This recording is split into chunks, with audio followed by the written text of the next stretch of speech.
በሙሉ ፍላጎት ነው የገባሁት። በሙሉ ፍላጎት ስልሽ ደሞዜንም ቀንሼ ነው የገባሁት። ወደ ከፍተኛ ትምህርት 12ኛ ክፍል ከገባሁ በኋላ ወደ ቀጥታ ወደ ዩኒቨርሲቲ አልገባሁም። ማህበረሰቡን በእርግጥ ወደዛ ሲሆን አርብቶ አደር ነው የሚበዛው። አርብቶ አደር ሰዎች በዚህ ይሄ ንግድ ልውውጥ ባርተሪንግ የሚባል እቃ በእቃ የሚለዋወጡበትን ድሮ በሶሻል ስተዲስ ህብረት ምናምን ትምህርት ላይ የተማርኩትን ነበር እዛ ማየው። አንድ ትንሽ ትምህርት ቤት ነበር፣ ተመሳሳይ ነው በጣም። እዚህ ጋር በእርግጥ ባርተሪንግ የለም፣ ግን ትምህርት ቤቷ ትንሽ ነች፣ ጥቂት አስተማሪዎች አሉ። እንደ አጋጣሚ እኛ የምንኖርበት ካምፕ ውስጥ ነበር አስተማሪዎቹ የሚኖሩት። እንግዲህ አባቴ ከሁሉም ልጆቹ ነጥሎ ነው እዛ ቅዱስ ዮሴፍ ትምህርት ቤት ውስጥ ያስገባል። ሌሎቹ እዛ አልተማሩም። የኔታ ትምህርትና ዘመናዊ ትምህርት ታዲያ ምን አይነት መስተጋብር አለው?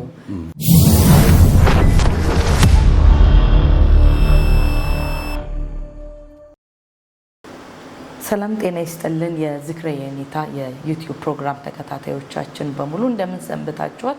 እንግዲህ ዝክረ የኔታ በየሳምንቱ አዳዲስ እንግዶችን እየያዘላችሁ ወደ እናንተ መምጣቱን ቀጥሏል።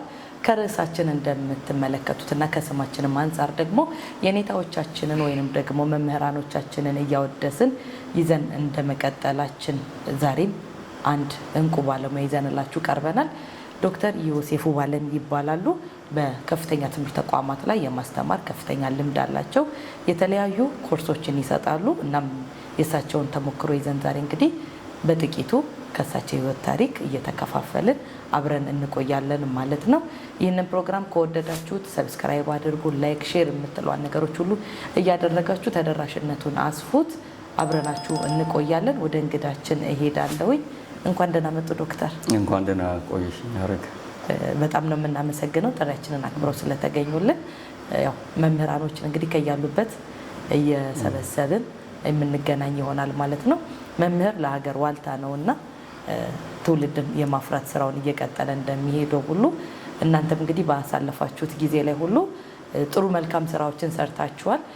ስለዚህም እናንተን እያገኘን ለትውልዱ አርአያ የሆኑ ሰዎችን ይዘን እንድንመጣ በማሰብ ነውና ጥሪያችንን አክብረው ስለመጡ እውነት እጅግ በጣም አመሰግናለሁ። ደግሜ እድሜ ይስጥልኝ ብያለሁኝ።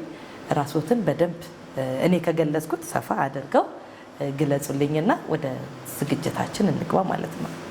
እሺ፣ አመሰግናለሁ ሀረግ ስለጋበዝሽኝ። ጥሩ ፕሮግራም ነው በእውነት። አንድ ፕሮግራም ተመልክቻለሁ ከአሁን በፊት የሰራችሁትን። በጣም ጥሩ ፕሮግራም ነው። ባለሙያ አቅርባችሁ በጣም ግልጽ በሆነ መንገድ የሚያስተምር ነገር ነው ያየሁበትና በአንድ ጊዜ ነው የጨረስኩት ፕሮግራሙን። ምክንያቱም እንትን የሚል አይደለም፣ ቁም ነገር አለው በጣም እና እንደዚህ አይነት ነገር ማሰብ በጣም ጥሩ ነገር ነው።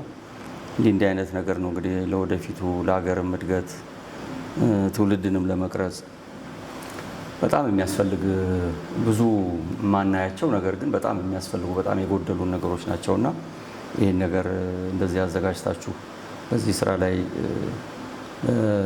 ለመግፋት መሞከራችሁ እጅግ በጣም ትልቅ ስራ እንደሆነ ለመግለጽ እወዳለሁ። እንግዲህ ያው አስተዋወቀሽኛል። አክቹዋሊ ዮሴፍ ውባለም እባላለሁ። እኔ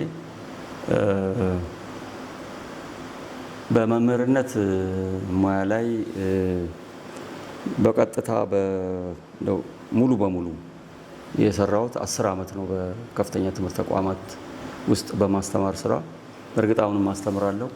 ከመንግስት ስራ ከወጣሁ እንግዲህ አሁን ወደ 7 ዓመት ይሆነኛል። በዚህ በ7 ዓመት ውስጥም አንድ ተቋም ውስጥ የመንግስት ተቋም ውስጥ አስተምራለሁ። ከዛ በፊት ግን በመከላከያ ዩኒቨርሲቲ እና በሲቪል ሰርቪስ ዩኒቨርሲቲ በመምህርነት አገልግያለሁ። ከዛ በፊት ቀደም ባለው ጊዜያት ውስጥ የሰራሁት በኢትዮጵያ መንገዶች ባለስልጣን በሚባል ተቋም ውስጥ ነው ወደ ብዙውን ረጅሙን እድሜን ያሳለፍኩት ማለት ነውና እንግዲህ ከልጅነቴ ጀምሮ የመምህርነት ሙያ ይስበኝ ነበር። እንደ አጋጣሚ ሆኖ እኔ ከነሱ በኋላ ነው የሆንኩት። ግን 3 ወንድሞቼ መምህራን ታላላቆቹት ማለት ነው። አንድ ታላቄ፣ 2 ደግሞ ታናናሾች አስተማሪዎች ናቸው። አንደኛው እንደኔ ሌላ መስሪያ ቤት ውስጥ ይሰራ ነበር። ከዛ በኋላ ነው ወደ መምህርነት እንትን ያደረገው። 2ቱ ግን ከመጀመሪያም ጀምሮ መምህር ነበሩትና በመምህርነት ነው ሲሰሩ የቆዩትና እንደው በልጅነታችንም በእድገትም እንደው ቤት ውስጥ እንደዚሁ ስንጫወት አንዱ አስተማሪ አንዱ ተማሪ ምናምን ሆነን እንትን እናደርግ ነበርና የመምህርነት እንትን በፊት የሚስበኝ ነበርና በፍላጎት ነው የገባሁት ወደ መምህርነት። ከነበርኩበት ተቋም ውስጥ ማስታውሰው ነገር በሙሉ ፍላጎት ነው የገባሁት። በሙሉ ፍላጎት ስልሽ ደሞዜንም ቀንሼ ነው የገባሁት እውነቴን ለመናገርና በጣም ጥሩ የሰው ልጅ ሳቲስፋይድ ማለት በደንብ እርካታ ሊያገኝ የሚችልበት ሙያ የውስጥ እርካታ ማለት ነው እና ለውጥ ሊያመጣ የሚችልበት ሙያ ነው እና ምርጫዬ ትክክል ነበር ብዬ ነው የማምነው። ምንም ጸጸት አይሰማኝም። ደስተኛ ነበርኩ። ፈልጌው ወድጄው ነው ወደዚህ ስራ የመጣሁትና አሁንም ቢሆን ከሱ የተሻለ ስራ እኔ ብዙ አልመርጥም ሆነ ለመናገር። በእርግጥ አሁን ትሬኒንግም እሰራለሁ፣ ማሰልጠን ያው ተመሳሳይ ነው። በቃ እነዚህ ስራዎች ናቸው የሚመቹ። መክሊቴ ይሄ ነው ብዬ ነው የማስበው እና እንግዲህ ምናልባት ወደ መጨረሻ ላይ ሊሆን ይችላል ያገኘሁት ብዙ ከሰራው በኋላ የተለያዩ ነገሮች ያልተመቻቹ ነገሮች ነበሩ። ግን በዚህ ስራ ላይ መቆየቴ በጣም ደስ ይለኛልና እንደዛ አይነት እንትን ያለኝ። እንግዲህ ትምህርትን በተመለከተ ትምህርትን ወደ በተለይ ከፍተኛ ትምህርት የተቀላቀልኩት 12ኛ ክፍል ከወሰድኩ እንደገና ከ14 ዓመት በኋላ ይመስለኛል ወደ ማስተማሩ የመጡት ወደ ከፍተኛ ትምህርት 12ኛ ክፍል ከገባው በኋላ ወደ ቀጥታ ወደ ዩኒቨርሲቲ አልገባው። ኦኬ፣ አልገባው ወደ ስራ ነው የገባሁት።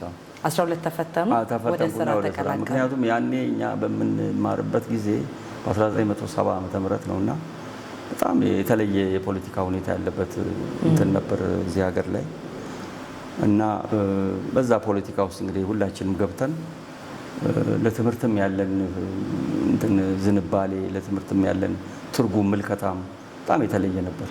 ፖለቲካዊ በሆነ መንገድ ተሸፍኖ ነው ብዙ ነገሮች ነበሩ። እዚህ አዲስ አበባ ከተማ ውስጥ ነው እንግዲህ ተወልጄ ያደግኩት እና በጣም ብዙ ነገሮች ነበሩና ወደ ስራው ነው የገባሁት።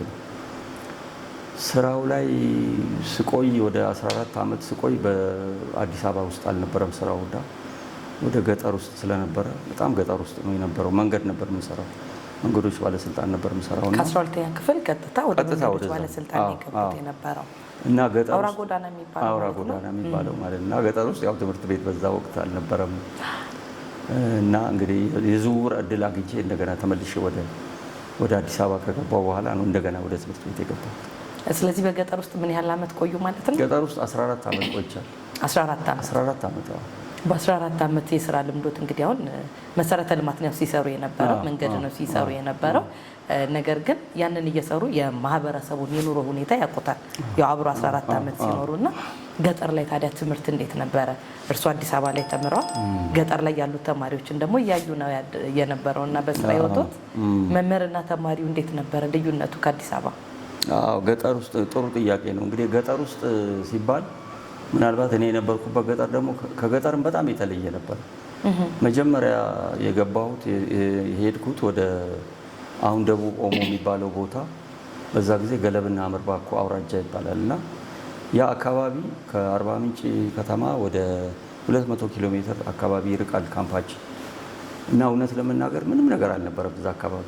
ምንም ሰውም ራሱ አልነበረም ምንም እና ሰዎች በዚህ ይሄ ንግድ ልውውጥ ይሄ ባርተሪንግ የሚባል እቃ በእቃ የሚለዋወጡበትን ድሮ በሶሻል ስተዲስ ህብረት ምናምን ትምህርት ላይ የተማርኩትን ነበር እዛ ማየውና ከማርትሬዛ በፊት እንደነበረው ባርተሪንግ በቃ ለምሳሌ ይሄን እስክሪፕቶ በሌላ ነገር መለወጥ ማለት ነው።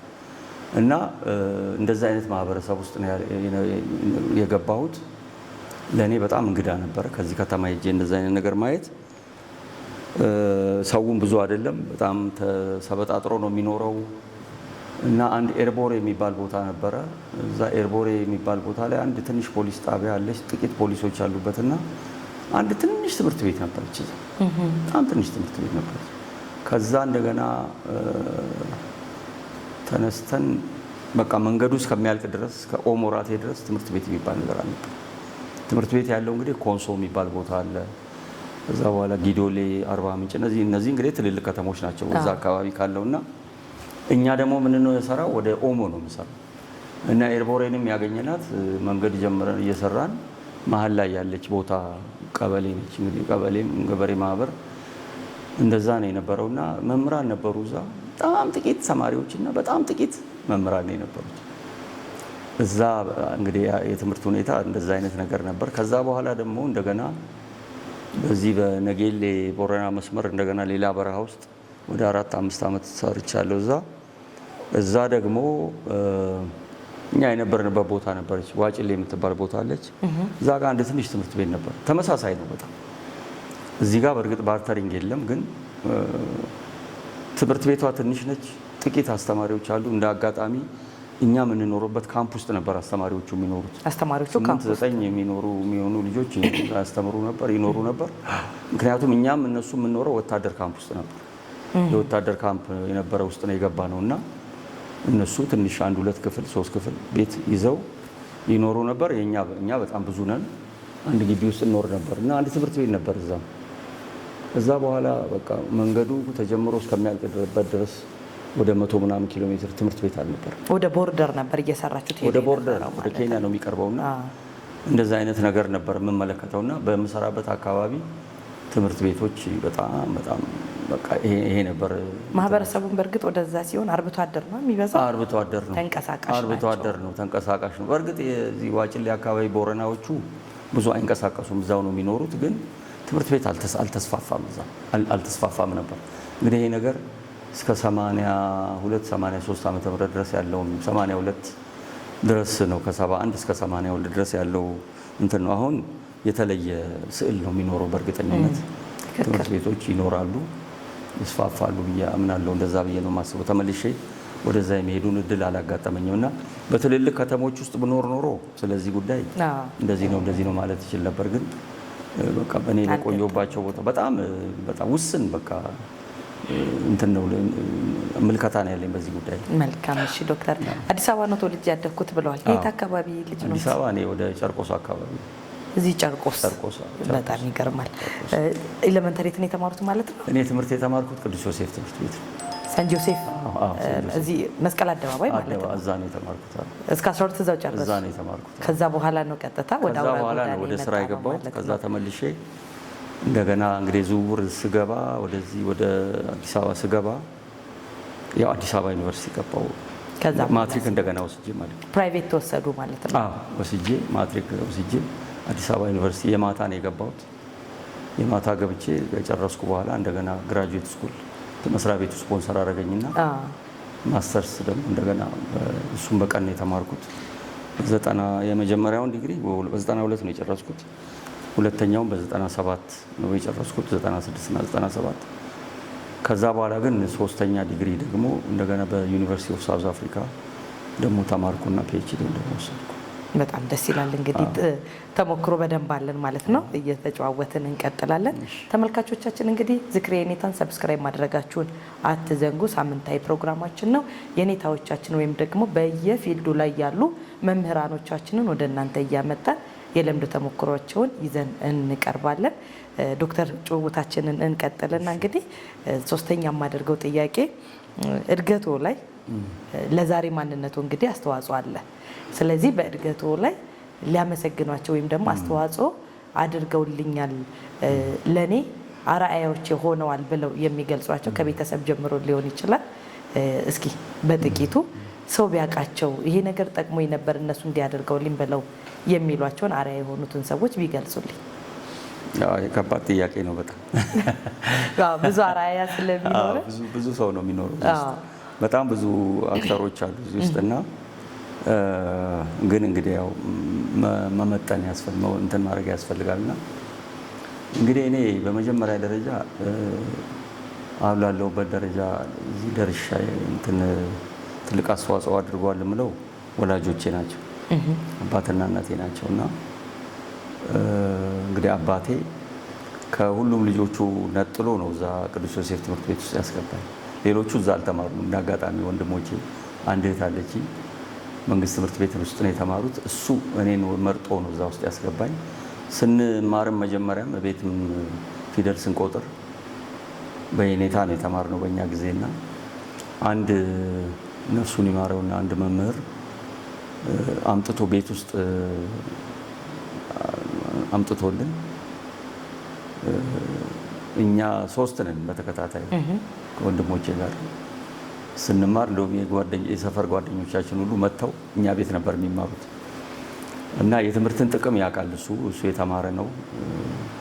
የትምህርትን ጥቅም ያውቃልና አሻግሮ ነው የተመለከተው። እንግዲህ በዛ ዘመን የዛሬ 50 ምናምን ዓመት ይሆናል አሻግሮ ነው የተመለከተውና ከዛ ጊዜ ጀምሮ ለትምህርት የነበረውን ትኩረት ነው እንግዲህ እኔ የተመለከትኩት። አሁን ወደ ኋላ ሂጄ ስመለከተውና እዚህ ትምህርት ቤት ማምጥቶ ያስገባኝ እሱ ነው እና ስለ ትምህርት በየጊዜው የሚሰጠን ምክር፣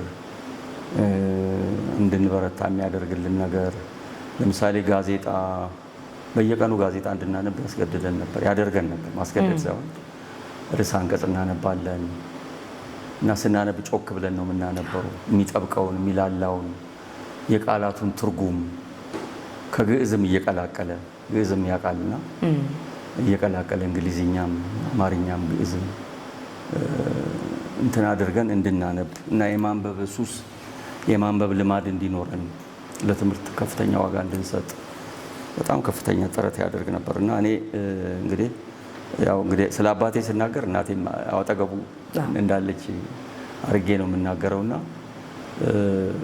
እሱ ነው በቃ ለኔ ትልቅ አርአያ፣ በቃ ትልቁን ብልጫ የምሰጠው ለሱና ለሷ ማለት ነው። መልካም። ስለዚህ ወላጆችዎትን እጅግ በጣም አድርገን እናመሰግናለን። እንደዚህ አይነት ብቁ መምህር ስላለ እኔ እንግዲህ የዛሬ 7 ዓመት በፊት አንድ ተቋም ላይ ተገናኝተናል። መምህር የነበሩ እና በጣም ከነበሩ መምህራኖች አርአያ አድርገን ከምንወስዳቸው ውስጥ እርሱ አንዱ ነበሩና እኔ ብቻ ሳልሆን በእኛ ባች የነበረው ከኛም በኋላ የነበረው አንድ ባች ሳገኛቸው የሚነግሩኝ ይሄን ነውና እንደዚህ አይነት ብቁ መምህር ለማግኘት ያው መሰረት ያስፈልጋልና መሰረቱ ቤተሰቦችዎት ስለሆኑ እጅግ በጣም አድርገን ነው የምናመሰግነው። እንግዲህ የኛ ባች ሁሌም የሚያመሰግነው ነውና በአንዳንድ ነገሮች ያው እንገናኝ የለ ስንገናኝ ተማሪ እንግዲህ ያው መምህርን በማማትም በማመስገንም ነው ሲገናኝና መምህራን ስንሆን ደግሞ ተማሪዎቻችንን ነው የምናማው ወይ ደግሞ የምናመሰግነውና በዛ የተነሳ ብዙ ጊዜ ስንገናኝ የምናነሳቸው መምህራኖች አሉ። ከዛ ውስጥ አንዱና ዋነኛው ስለሆኑ ነው ዛሬም እንግዲህ እኛ ያገኘነውን ነገር የአባትነት የመምህርነትን ነገር ሌላውም ተመልካች ቢያየውና አርአያ ቢያገኝ ብሎ በማሰብ ነውና ዛሬ ጋበዝኖት። እንግዲህ ጨዋታችንን እየቀጠልን ቤት ውስጥ ነው የተማርኩት የፊደል ትምህርት አሉኝና ያንን የፊደል ትምህርት ስትማሩ እንግዲህ በየኔታን የተማራችሁት ያው የኔታ መምህር አንድ ነው ትርጉሙ ብዬ ነው እና የኔታ ትምህርትና ዘመናዊ ትምህርት ታዲያ ምን አይነት መስተጋብር አለው? ወይንም ደግሞ ሙሉ ጽንፍ ለጽንፍ የተራራቁም ከሆኑ እንደው በርሶ ገለጻ ምን ያህል ገለጽ ያደርጉልኛል? በጣም ጥሩ ጥያቄ ነው። በጣም እጅግ በጣም እንደው በዚህ አጋጣሚ ስለ አስተማሪያችን ስለ የኔታ ልናገርና ጥያቄው እመጣለሁና እሺ። ያስተማረን ሰው እንግዲህ አባታችን ያመጣልን ሰው ሹምዬ ፈረደ ይባላል። ነፍሱን ይማረው፣ አሁን በህይወት የለም። እና ሹምዬ ፈረደ በደንብ ነው ያስተማረን። እንግዲህ ያው መጀመሪያ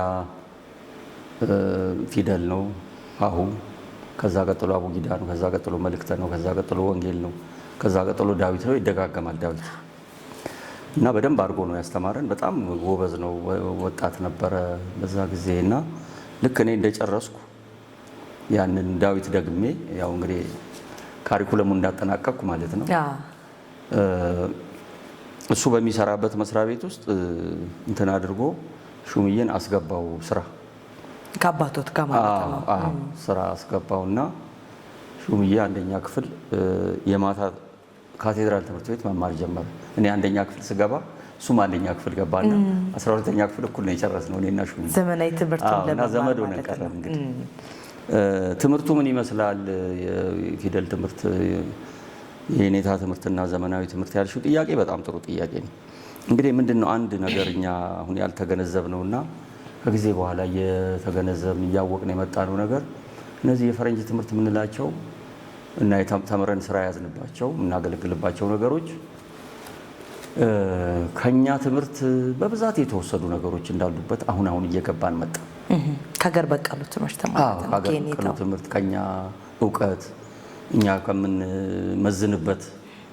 የምንመዘንበት ስልት ዘዴ ከዛ ጋር በጣም ተመሳሳይና ተቀራራቢ የሆነ እየመጣ ነው አሁን እየተገነዘብን ያለ ነው ማለት ነው።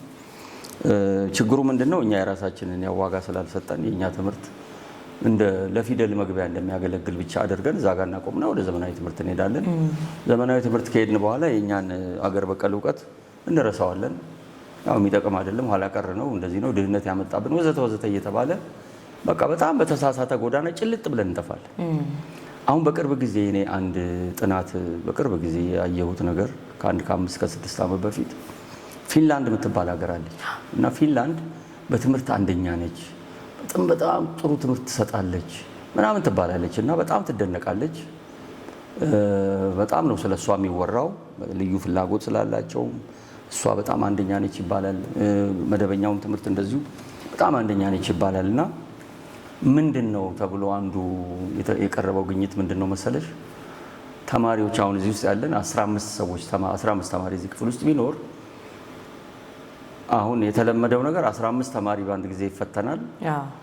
12ቱ ካለፉ ያው 12ቱ ይቀጥላሉ፣ ሶስቱ ደግሞ እንደገና ይማሩና እንደገና ይፈተናሉ ነው አይደለ? አልተዘዋወረችም ይባላል።